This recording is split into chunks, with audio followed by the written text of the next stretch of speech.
Hi guys, and welcome to a new video on Sonal's life.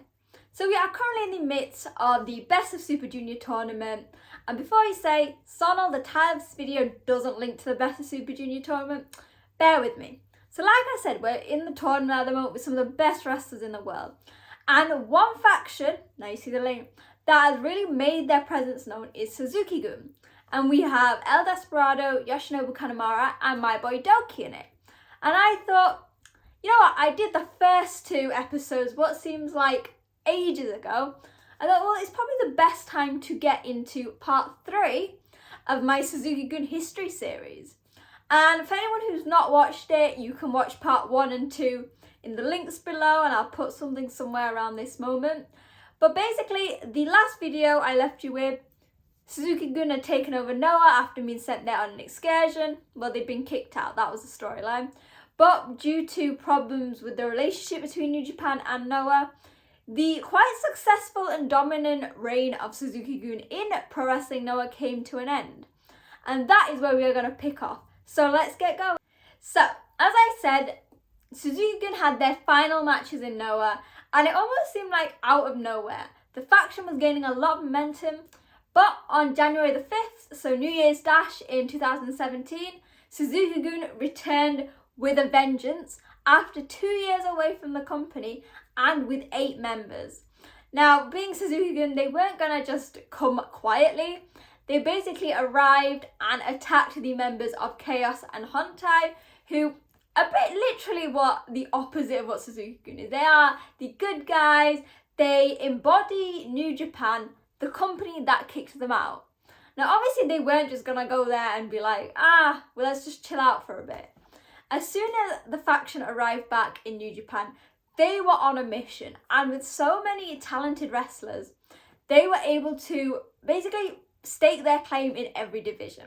So we had the Killer Elite Squad, so that's Davey Boy Smith Jr. and Lance Archer, going after the Chaos duo of Toru Yano and Tomohiro Ishii, who had the IWGP Tag Championships. Yes, it's a very weird combination thinking about like Yano and Ishii now.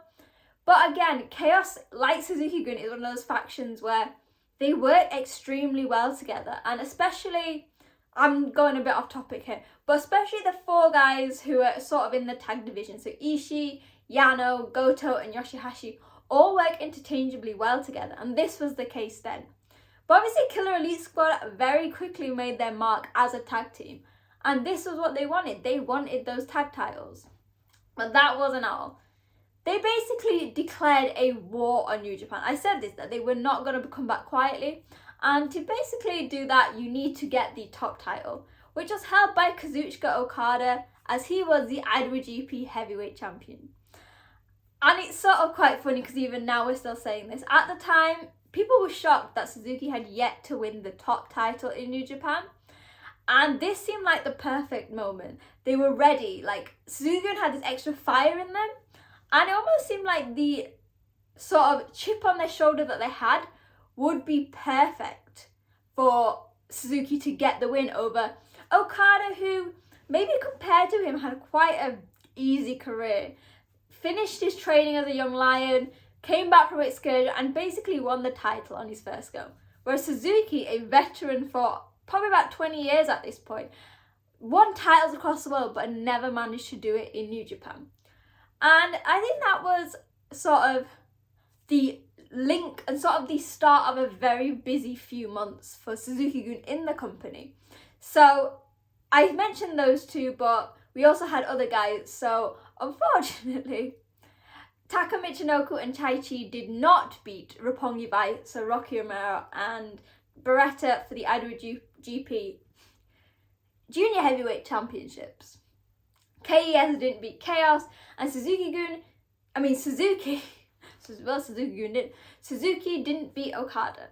So it almost seemed like New Japan had built up this storyline after they come back from Noah. Like, they'd come back at one of the biggest shows of the year, after the biggest show of the year. They had dominated, they had thrown hands. I mean, they were even battling against Bullet Club and LIJ at the time, who obviously are not like the typical baby faces that Suzuki Gun would be against. But suddenly this basically came to a halt as they ended up losing basically every title match they were in. Yet, despite all of these issues and the lack of momentum that Suzuki Gun had, there was one moment in those opening months after their return that really made a difference, and that was the 45th New Japan anniversary show. Now, for anyone who doesn't know what happened there, I'm probably one of them because that is when I first started getting into New Japan. It was an amazing show, and for me, personally one that brought Suzuki Gun's momentum back. So not only did, and hear this, Taichi and Yoshinobu Kanemaru win the IWGP Junior Tag Championships. Now I just think it's a very random combination. Of course I've said they're all amazing together, but it's still weird to think that Taichi was a junior. I know. But the big moment came when Suzuki and Davey Boy Smith Jr. helped a certain somebody, who could that be, win the Rev Pro Championship. And that was none other than Zack Saber Jr. At this time, Zack Saber Jr. had been pretty dominant. He's already an established star in the UK, but he'd been established in Noah, we know that. And it's quite funny, if you go back to old Noah stuff, you'll see him actually wrestling some of the Suzuki Gun members. You should go and look out for that. But basically, during this anniversary event, Zack Sabre Jr. was wrestling Katsuyori Shibata for the Rev Pro Heavyweight Championship. A title that both men knew very well, but in particular for Zack, meant a lot to him, being from his home country. And Zack, we all know he's an amazing wrestler. However, he might have asked for a little bit of help. And basically, Suzuki and Davey Boy Smith Jr. came out and helped Zack Sabre Jr. beat Shibata for the title.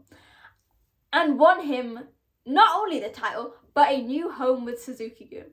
And for everyone who watches New Japan now, they will know how perfect that addition was. Because not only does Zack have this charisma and personality that fits in with Suzuki Gun, but his style is very similar. I've joked that Zack Sabre Jr. is Suzuki's kid. They are literally the perfect team. They both focus on submission, strikes, very technical with their wrestling. And considering the wide range that we already had, so we had the juniors, we had the leader Suzuki, we had the strength in KES, Zack was the perfect addition to the team. And I almost think, I might say this now with Doki, but at the time he was the missing link in the faction who really needed something new. And Zack was that person. You'd think that after gaining Zack Sabre Jr. in 2017 as a new member, that momentum would be on their side and it would have been one of the most successful years for Suzuki Gun. In reality, it was a bit more up and down than that. Yes, there were some moments where Suzuki might want to forget. So KAS losing the titles, Taichi and Taka Michinoku losing the titles. But it was also a year full of so much promise. In particular, for me personally, it was the feud between Hiroki Goto and Minoru Suzuki for the Never title, which started at Destruction in September that year. The Never title is one of those very odd ones because at the moment we know it's always hit and miss and the quality of the title all depends on who is holding it. Obviously with Hiroki Goto and Suzuki feuding over it, it was raised to another level and there are two guys who are absolutely phenomenal. And this whole feud culminated in the hair versus hair match at Wrestle Kingdom in 2018. If you've not watched it, make sure you should go and see it because it is amazing. It reminds you that yes, Suzuki might be a scary granddad. Hiroki Goto might be always the bridesmaid, never the bride. But they are so passionate about wrestling, about professional wrestling. And the fact that they put their hair on the line, I mean, it was kind of inevitable that Suzuki was going to win because Hiroki Goto wasn't cutting off those luscious locks. But it was a very different match for Wrestle Kingdom. And at the end, Suzuki admitted that he lost. He took the shaver himself and made a statement saying, I admit, I lost. But he quickly came back and won the Intercontinental Championship of Hiroshi Tanahashi mere weeks later. So it's fine. The next big moment for Suzuki Gun came in March with the New Japan Cup. One of the most grueling tournaments, I think. Yes, the new G1 is hot physically, but mentally it's all about the New Japan Cup. Because in the G1, if you make a loss, you can make that up somewhere. You can pray that you're going to be at the top of the block. The New Japan Cup, if you lose, you are out. And the 2018 was the first time that a British wrestler, so Zack Saber Jr., won the New Japan Cup. And it was in a phenomenal style. Obviously, we know Zack won it again this year, but he cemented just how good a wrestler he is. He brought something new, and I can promise you, not many people would have expected him to win. And he did. Yes, he didn't beat Okada for the title. Seems to be like a running thing. But it was probably one of the biggest moments for Zack Sabre Jr. until he wins the title. Because he did something that nobody else has done. And that is a huge thing. And the next big moment for Suzuki Gun, which is kind of like a personal thing for me, was when New Japan came to England for the Rev Pro shows in July. So I went to them July 1st, 2018. And people might be like, yeah, it's because you were there. It's because there were some big events that day. And so first of all, I'm going to say I was in Tesco's and I wasn't like familiar with New Japan at the time. Like, I just got into it, but I was in love with it. I remember going to Tesco's and seeing El Desperado and Kanemaru walking with a meal deal. Yeah, I mean, considering how much of a Suzuki Gun fan I am now, I'm gutted that I didn't go and say hi. But that was that. But in terms of the matches themselves, it was amazing. On that night, we had Zack Sabre Jr. versus Kazuchiko Okada in a special singles match. Bear in mind, this was just after Okada had lost the title to Kenny. He had bright red hair, balloons. My mum thought he'd gone crazy. I told her he'd gone crazy even though he hadn't. Zack Sabre Jr. won that. An absolutely phenomenal match, which put two very different styles together. And even though it wasn't for the title, it was almost retribution for Zack for losing after his New Japan win. New Japan Cup win. And yeah, a great match. The main event, I remember this so clearly because I've never heard, until that moment, a crowd reaction so big. It was Tomohiro Ishii versus Minoru Suzuki for the Rev Pro Heavyweight Championship. Bear in mind, Suzuki was still holding the Intercontinental title at the time. Holy shit, that match was phenomenal. I literally can remember it now, and even it's been 4 years, which is kind of scary. The crowd were very much split because, yes, Suzuki is a heel, but when he comes to England, he is basically the most loved person in the world. It was, you can imagine what it's like. In normal, like, special singles matches, in New Japan Cup, G1, those two go at it like crazy. Imagine the same stakes, but even higher because there is a title on the line. It was phenomenal. And the crowd around me just made it even better, even though I was literally right at the back and I was like, I can't see anything. Luckily I had my glasses. But it ended with a Suzuki win, and that made him a dual champion. And again, it seemed to be a great way to lead into the G1 and to following tournaments. It seemed like the momentum of Suzuki Gun was slowly increasing.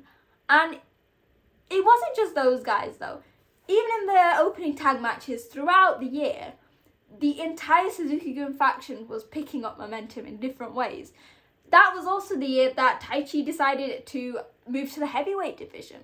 A monumental moment in the history of Suzuki Gun. I mean, that just might be my opinion, but you understand.